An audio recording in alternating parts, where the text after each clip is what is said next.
and a lot of other places. Good job. All right, now we officially started since we started recording it. So I'm going to go ahead and bring up our schedule. And that is going to be under a share here. All right.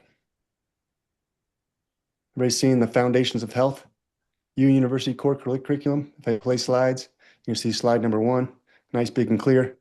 This is kind of in our roadmap. It's not really a 10-week roadmap like it says, and it may not be 10 weeks, but we do have several things already on the schedule. If you got the email recently, we emailed out about the meditation class that's coming up in 2 weeks, or no, next week, rather. This is a Q&A this week. Shorter, precise presentation about Ujjayi Super Sigh, just because I got excited about it again this week. But then next week is going to be a meditation class. That's inspired partly by my guy, David Wilcock, and his passing, and him saying, who's going to teach global meditation if I'm not here anymore? And then he got taken out or died or whatever, somehow, mysteriously. So that was kind of a message to me, because I had already planned on teaching this meditation class, that we needed to make it more of a global meditation practice. So that slides right into the Ujjayi Super Sigh, because one of the first things I hear about people meditating, we're going to talk a lot about it next week, but they say, I can't meditate. I love that phrase. I can't meditate. So classically, the answer to that is do this. Everybody right now who's paying attention, take a big breath. Let it go. You just meditated. In a way, you just meditated. Simple as one breath. Could be more. We're going to talk a lot more detail on that later to get into deeper levels of meditation. But you can meditate with just a conscious breath, which is why Ujjayi Super Sigh became so important. And you can see in this 10-week roadmap, recovered hydration. You should have got a link about that in your email. That was a fantastic class. I learned a lot in trying to present it. The biggest concept is I don't drink water hardly at all, right? What I drink is, go to my video, I guess you can see it on the side, electrolyte solutions. This one happens to have nattokinase, serpeptase, and other things in it that can help eat up spike protein and improve my circulation. And they said some research I saw just yesterday. The reason a lot of people have nattokinase not working for them all the way is their dose is just not high enough. You know, a lot of times I might say 1 or 2 capsules a day. Even the dose I've been giving on a general basis isn't enough to totally remodel and remove the plaquing in their system and the arterial walls, the calcium buildup. So increasing your dose might be a consideration on that one. That's a side note. I'm going on side notes right now because I'm still kind of giving a moment for any emails to join. But the hydration webinar was fantastic. It's worth your time. We're getting into structured water. We got into easy zone water. We got into hydrogen water, which I'm drinking a lot now, which is, we have a new breakthrough in hydrogen water I'm super excited about. Josh just brought back from California with the latest, or no, from Texas. He just went to a latest biohacking seminar, learned about a new technology, nanoplasmoids we're going to teach about, that can be drunk, absorbed into your skin by bathing. We're talking about maybe new annas with it, just coating your body with the hydrogen, super anti-inflammatory. So hydrogen water is another level of drinking. Nanoplasmoid is going to be a whole nother level of drinking, because you can dissolve oxygen, ozone, you know, carbon dioxide even into the water in a way that it'll stay in solution. So that's kind of exciting. So that's a whole nother level. I just learned about water, and we're going to be elevating that as people bathe in that as well coming up. But then after hydrogen water, we had the deuterium depleted water, which is like the highest level potentially of optimizing water in your system. So that's a quick hydration overview. We went into all the detail of that in that class. And then last week, we taught about food and clean eating. A big overview. We covered histamine reset. We covered autoimmune paleo. We covered, mention on carnivore. We talked a lot about eating and what to put clean stuff in your body. So those are the 2 that we've covered so far. And hopefully you've had a chance to review those, or you've had some questions come up as you reviewed those, or while you were there that you didn't have answered. So we're going to answer those today, along with the beautiful Ujjayi Super Sigh. So I'm going to get out of this again, and we're going to go into, I didn't say the following week after meditation, we're coming up on the class by Lisa. She's going to talk about some thought clearing, foundational stuff, some mindset stuff, some reprogramming your thoughts. That's important. And as we go into deeper, one more class on ground sleeping as a core issue we haven't covered yet, and a little bit of grounding. We might cover that at the same time. And then down the road in the future months, we're going to cover all this other fun stuff, the beyond the foundations. We're going to cover the microbiome in more detail, the elimination detox, the hormones, the genetics and methylation, the memory and blood sugar, and some advanced biohacking concepts, including light, mitochondria, and more frequency-based teaching. I just went over some of that schedule that we're going to be putting out in more detail. So that is where that is headed. And then today,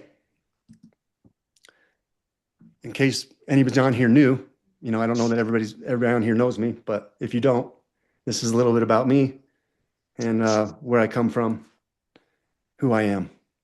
So as we get into our university and this Ujjayi Super Sigh,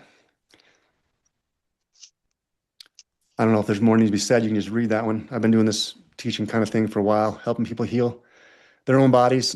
And of course, beginning with those who are closest to me, my family. Each one of my kids taught me something. My wife, my mother-in-law, she was a great lesson for me, trying to treat chronic migraines and having great success learning about a hole in the heart. We'll teach that in the advanced concepts about heart health and the foraminal valley, some emotional trauma from birth and things like that. It's going to be fun. I'm super excited about all that. So let's get into Ujjayi Super Sigh though. And like I said, at the end of this shouldn't be more than 10, I'm thinking 15, 20 minutes max. And then you're going to get to practice some of this with me. And then you can make sure you write any questions from last time and questions as it continues to go. So this is the overview of the Ujjayi Super Sigh. And that is something I coined when I started doing first the physiologic sigh you see on the lower left. Okay. The physiologic sigh, and then we added the humming, the Ujjayi breath, and the supernatural breath. So each one. Well, why breath work first?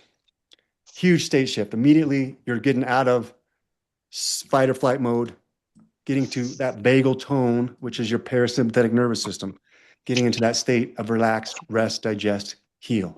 That is the goal. And then we get into cortisol support. Of course, balancing your cortisol is part of that stress system.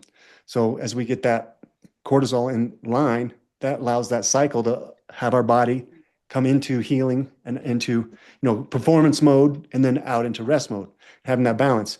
The oxygen balance becomes important with carbon dioxide and of course the huge nitric oxide boost from humming, and you're gonna get focused. What's gonna happen? You're gonna be calm, you're gonna have the mental clarity, you're gonna have improved sleep. This is why we do breath work, and there's a lot more to it. This is just one piece of breath work. Don't think I'm teaching all things breath work today. This is just Ujjayi Super Sigh, which I think is a good foundational breathwork piece. Okay. So the physiologic sigh was step one. This is how I got into this. I was at a seminar 2 years ago, Vegas. Andrew Huberman, Stanford neuroscientist, he was teaching about all things that he taught, all his stuff. He's really long-winded, takes forever to get to the point. But at the end, he only had a few minutes left. They were going to cut him off. He's like, I got to teach you guys one more thing. This is the most important thing I could teach you. He waited to the end. He taught the physiologic sigh. And like it says here, it's a one long inhale, and you top off that inhale with a second inhale, and then a long, low exhale. So let's everybody do this. Ready? Breathe in deep, then deeper. Let it out nice and slow. With a sigh. Now you've done a physiologic sigh, rather. And it's restoring the volume in your lungs, your alveoli. It's balancing your carbon dioxide, oxygen ratios. And he says it's the fastest way in real time to lower your stress. So he said, at the bottom here, it says the practice a daily 4 p.m. reset, 1 to 3 minutes of this. So I set an alarm on my phone after listening to him. I'm gonna do this, 4 p.m., physiologic sigh. I'm gonna start doing this. I started doing it. I enjoyed it. It worked good. So then I said, how can I make it better? It's always the question, how can I improve? How can I be better? So I added humming. Well, why not add some humming to this sigh process? So now I do a physiologic sigh. I breathe in deeply, and then deeper, and hum it out with a sigh. Why am I humming? Well, there it is. Nasal nitric oxide increased by 10 to 20 times. What is that going to do? Nitric oxide, molecule of the year, 1998, the Nobel Prize in Medicine from Dr. Louis Ignarro. It's going to do that vasodilation, the improved circulation and oxygen delivery, the antimicrobial effects. Your body can use nitric oxide to clear infection out of your entire body, different places, but especially out of your sinuses, right? The mucociliary clearance, that's the sinus health. Humming 60 seconds, 3 times a day. One prescription is hum for 30 minutes a day. So I don't know if you can do too much humming, but it's a great thing. You can fall asleep to it, right? It's impacting your neurotransmitter. It is a neurotransmitter, rather, nitric oxide. And it's helping your cognition and your mood be elevated. So how do we hum? I mean, does someone need to be taught how to hum? Maybe, but let's do it. Let's just take a breath in, deeper, hum it out. Through the nose, of course, 5 or 10 times. And this is what's interesting. We could go into more detail on the frequency level, but you could actually muscle test out, hey, what is this virus frequency that I need to clear? Can I find the right frequency with the right humming, the right note I need to hum? How about a bacteria? How about I want to harmonize something in my body? You can get specific with that. Interesting tip was to hum a favorite song. This Brahmari, one of the oldest yoga nitric oxide hacks. So humming, really powerful. So I thought, hey, I'm humming on the exhale. But how am I getting more nitric oxide if I'm humming and it's breathing out? So I was like, what about humming on an inhale? Oh yeah, Ujjayi breath. So thanks to Josh Simpson, who's joined us today. Thanks for being here, Josh. My yoga master. He's my meditation, micro habits movement master, I like to say, because he's the one that introduced me to yoga. I taught yoga in his studio. Say hi, Josh. Want to say hi? Yeah, can you hear me? Yeah, I can hear you actually. Oh, So hi. Josh has transformed a lot of lives with his movement, what he's coined, and I didn't realize this is the term he coined, regenerative strength progressions. He's going to be teaching that advanced biohacking concepts down the road, but already transforming a lot of lives with micro habits, like potentially this one. This is kind of a micro habit, the 4 o'clock Ujjayi Super Sigh. So he's taught me more about breath than some other people. But in any case, the Ujjayi breath I learned in his yoga class when I used to do it. He taught, what's that kind of yoga that's hot yoga, really famous name? Big long inhale. And I heard people next to me doing this noise as they're inhaling. And I was like, after class, I was like, how are you making that noise? I couldn't tell. I couldn't figure it out. So I got real close to someone and then they did it again. I was like, oh, it's just kind of a constriction, that slight glottic constriction in the back of your throat. Like it says, like you're fogging your mirror, like you're trying to blow a mirror. So typically Ujjayi isn't really loud and humming. Like I'm kind of doing it on an emphasized level, making it even more loud, right? With that inhale. So the inhale then becomes an Ujjayi inhale. A real big vibration. It could be softer, like just a slight restriction. I decided I wanted the extra vibration, so I made it even more emphasized. So then the Ujjayi part of this breath work is now I'm breathing in deeper, letting out with a humming sigh. And so then Ujjayi Sigh was born. And I like Ujjayi Sigh, it was a great name. So we went with that for a little while, but I thought, is there another level? And I think the next piece I'm about to teach you almost is the same thing, really similar physiologic process in your body as the physiologic sigh. But let's just read the rest of the slide with you. The ocean sound we're making, soft through the nose, exhaling slowly through the nose. We're not exhaling. Yes, this is the exhale slow. And of course, a slow, long exhale tells your body to relax. And they're saying the ratio 1 to 1, or maybe even extended exhale 1 to 2. Pairing with humming, that's interesting, the humming inhale. That's exactly what I called it, the humming inhale. And once again, activating a vagus nerve with humming, enhancing focus, proprioception, creates internal anchor of the mind. So there's the meditation part, when you're anchoring your mind and having focus for your mind. And that's the perfect bridge between humming and what's the next piece, supernatural breath. Oh, and here's the fun cues. Of course, when we first did this, it was during standing deep breathing, we called it. And we inhaled with our hands underneath our chin. And we exhaled a lion breath, like so. And then the cues would come in here at that point, having your neck long, shoulders soft, breathe low and wide and get that full, wide rib cage. Of course, ideally you breathe deep first into your abdomen, mula bandha, breathing deep abdomen, filling the whole thing. So one cue that another breathwork guy uses is belly, chest, head. And so you're trying to fill your entire breath. You're getting a very, very deep breath. And that relates when you do a top off the breath with the physiologic sigh. Okay, so then comes in the supernatural breath. And this is what Dr. Joe Dispenza adapted from Kriya Yoga. And that is the pelvic floor mula bandha squeeze part. You inhale smoothly, drawing the breath and attention toward the pelvis, stacking the spine really tall. You're holding the breath gently at the top. And I think in his seminars, he doesn't have a really quick, they're talking about holding the breath here. I don't think in his actual seminars, he holds it at all. Maybe it's super quick, almost squeezing the perineum, known as your bathroom muscle, like your pelvic floor. So you're kind of getting a cool part here, you're getting a Kegel squeeze. I'm going to talk about that. And he calls it a root or pelvic lock. So that's your root chakra, your pelvic floor, locking that in. And that's directing the attention then upward as you push that breath, and or really what you're pushing is your cerebral spinal fluid up your spine to the crown of your head. And then you relax and exhale fully. Relaxing, I think, is important because that's going to allow that cerebral spinal fluid to flow back down, nourishing your entire nervous system. So we're combining the breath, the intention, the muscular contraction, driving that pressure wave up the spinal column, that cerebral spinal fluid flow, cultivating that coherent altered state.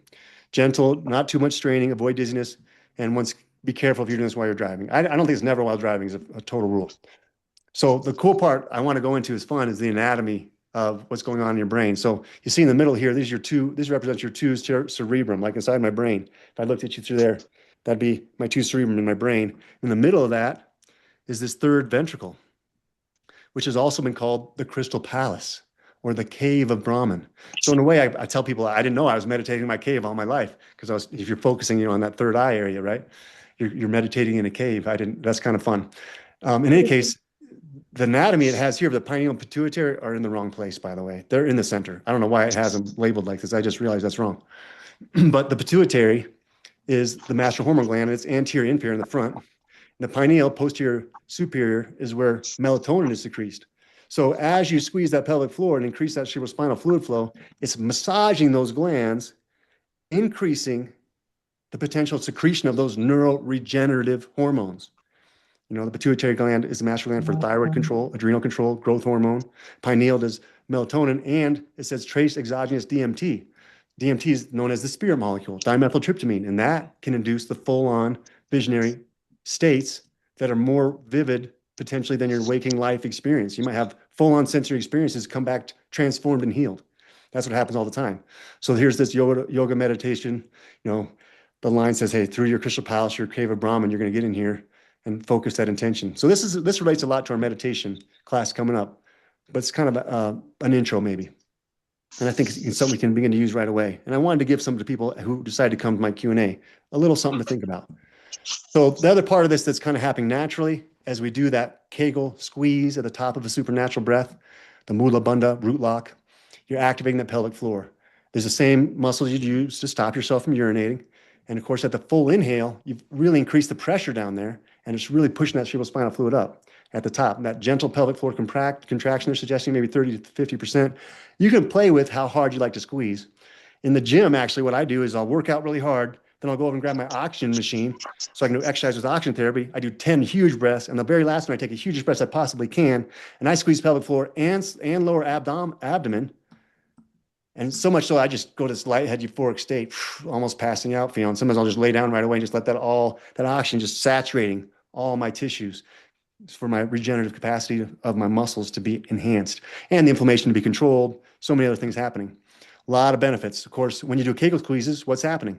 Your bladder controls can improve, for incontinence issues. You're enhancing sexual function. You're supporting all those pelvic organs that try to drop as we age, preventing the gravitosis. And then we got the improved pelvic circulation happening, lymphatic pump activation. That's what I think it's really all about. So we're talking about cerebrospinal fluid flow, but what else is happening is I take a big breath in, it's pumping that cerebrospinal, or the lymphatic fluid rather, back into the system. And that's enormous. I think that's really what it's all about. Like I said, the fluid between your cells. One guy's theory of all death and all disease was the fact that these cells living in their stagnant fluid weren't getting proper circulation due to clogged lymphatic systems. So breath, of course, is your key for unlocking that lymphatic system. So now we're doing the full Ujjayi super Sigh. We add all those four together. We didn't do supernatural breath by itself. Let's do one supernatural breath. It looks like this. You breathe in deeply. You hold the pelvic floor, abdomen, and then you release. So that's a supernatural breath, and it can be done faster. But as we add all four of these together now, we create the Ujjayi super Sigh, which is breathe in deep and making the noise with the Ujjayi, and then deeper, holding, squeezing, letting it out with a hum. Let's do it again. Breathe deeply. Deeper. Hold, squeeze.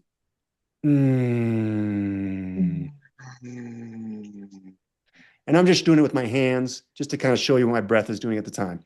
You don't have to use your hands as part of the process, obviously, but that's fun. A lot of times in yoga, that's what we're doing, using our arms and breathing in, and then exhaling down. Powerful process as that fluid is flowing.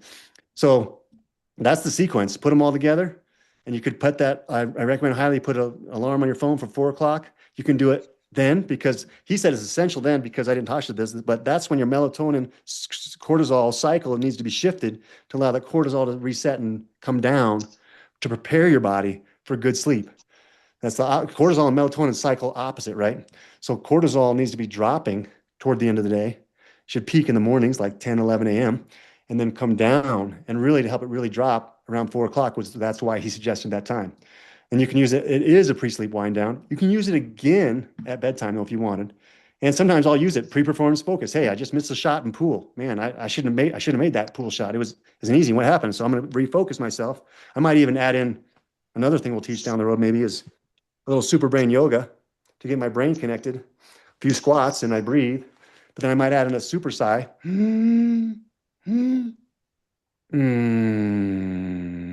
Get my body to chill again. Get out of my nerves, right? So that's the practice. Have fun with it. Safety first. So we've been doing this again next week, but let's break off. I think that's the last page. Yeah. Break off at this point. 2, any questions that came up during the class or from previous sessions? Where am I at with that? Let me see if I can find anything in the chat box here. You guys saying hi anywhere? Hopefully people have been enjoying the process. It looks like Virginia has a question about hydration. Okay, go ahead with the question. Thank you, Virginia. Well, the problem I ran into, and I just want you probably are aware of this, but you had said that when you were talking about hydration in the first presentation, you did say that there were occasions when the electrolytes weren't called for or weren't important, but you just kind of didn't follow that rabbit trail. Okay. Well, Good question. I had to follow the rabbit trail, and when I found out, it says high concentrations of electrolytes or other additives require the stomach to work harder to absorb it. If your vagus nerve is already inflamed or sensitized, that extra digestive effort can trigger a queasy wave of nausea the moment you swallow. And that was what was happening to me. So it was nice to have that explained to me. And I said, okay, I've got to just use plain water for a while, because after my bee sting, I was in bad shape with that inflammation. After what? You're in bad shape with inflammation? I missed the word there. I got another bee sting reaction. Yeah. Right. Now is the time to flush your system with just water. Is that what you're saying? That was one of the times you need to just flush. Okay. Beautiful. That's not one I thought of, but I appreciate that one. That might be real powerful. At certain times you want to flush your system and kind of clean it out with just water. Well, I wasn't thinking about flushing the system. Maybe that's what happens with all that inflammation. I was just thinking about trying to quell this inflammation going on. Maybe and it made sense to you to use just plain pure water at the time. Right. Is that what you're saying? Yeah. Because she experienced the nausea. Oh, right. It was a clue for her that it wasn't the right thing for her at that time. Exactly. Okay. The nausea, that was the clue. Yeah. What I would have said about it at the time was the times I drink just water, and it's not that big a deal, is, hey, if you're having some liquids, a lot of liquids with your meal, well, it's going to mix with your digestion, all the food in there anyways. So it's not that important to have electrolytes at that time. You're getting lots of things mixed in with it anyways. So that's one time I drink just water as well. It's like I'm having it with a meal. So I'm not too worried about having my electrolytes. Thank you for saying that. I was wondering that. That's when I drink just, or like if I had a lot of other things in my stomach at the time, or I'm having a lot of my vitamins with it sometimes, maybe I wouldn't worry about having the electrolytes then, because my vitamins are the electrolytes a lot of times. It's going to break down and cause some electrolyte, some solutes in that water, some dissolved things in that water. So my body will kind of make its own electrolyte solution in the stomach by drinking pure water at the time. That's what I was thinking of. Yeah. Okay. I also found that I could overdo it on electrolytes. I don't need as many as Alex, and that's because I don't sweat much, because most electrolytes have salt in it. And so I'm not losing the salt. And so therefore it doesn't seem like my body needs as much electrolytes. So just also consider that, that even though he drinks it almost like all day, every day, truthfully, I have a little bit once a day. Well, and keep in mind that it might be the potassium need, right? Instead of sodium, Right. sodium potassium ratios. Like not Right. all the electrolyte solutions are loaded with salts. But here's the line is you should be drinking a lot and you should be sweating. So those are areas, get in the sauna so you can sweat, or you're working out more so you can sweat, because that's a great way to detox.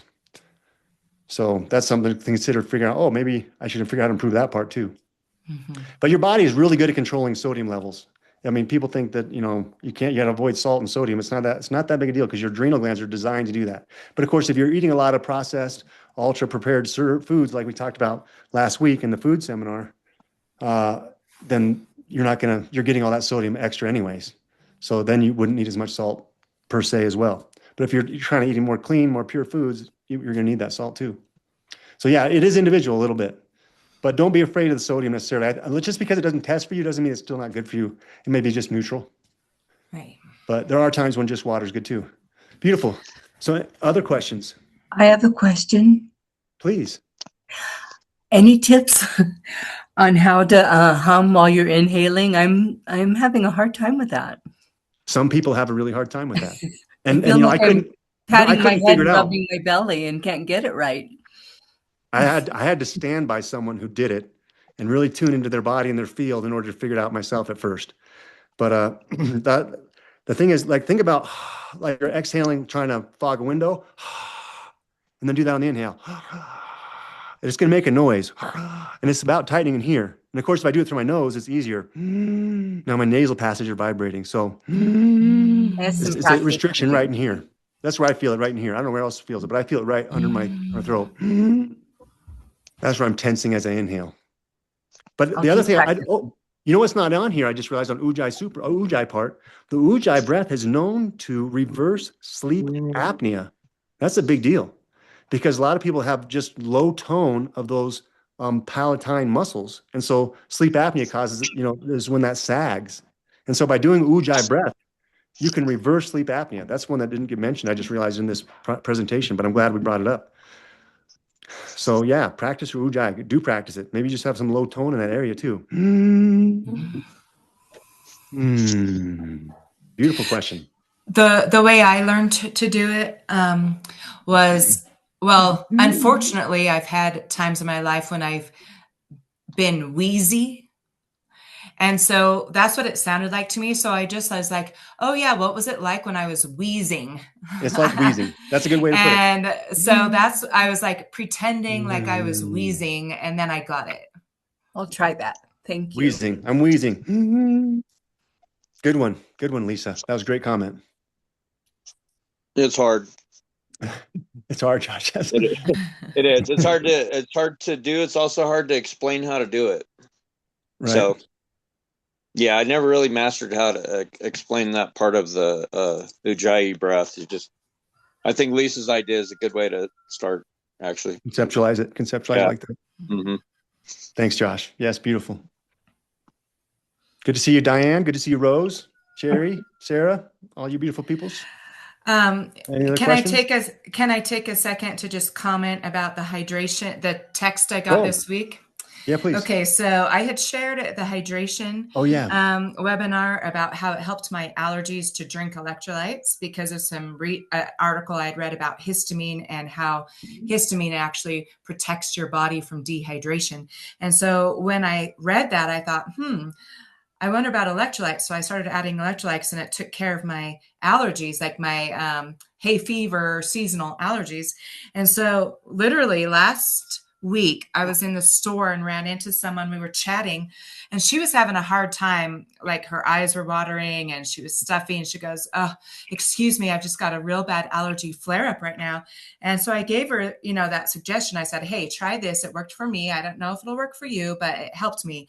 So I got a text a few days ago that said, "Thank you for the recommendation about electrolytes. It's working. I'm so glad I'm not doing Flonase at all anymore. Spread the word." How about that? So she's not on any allergy medications like she was having to be before, and that's just due to electrolytes. Thank you for remembering to share that, Lisa. That's a cool one. Very cool. Well, yeah. Thank you. Once again, I don't have the link here, but we're going to continue this process. Right now, it's a free process. The next few weeks are going to continue to be free. It may change at some point, but we're grateful for any donations that you'll receive. I did have that cool. I don't know if anybody made a donation. I haven't sent it to them.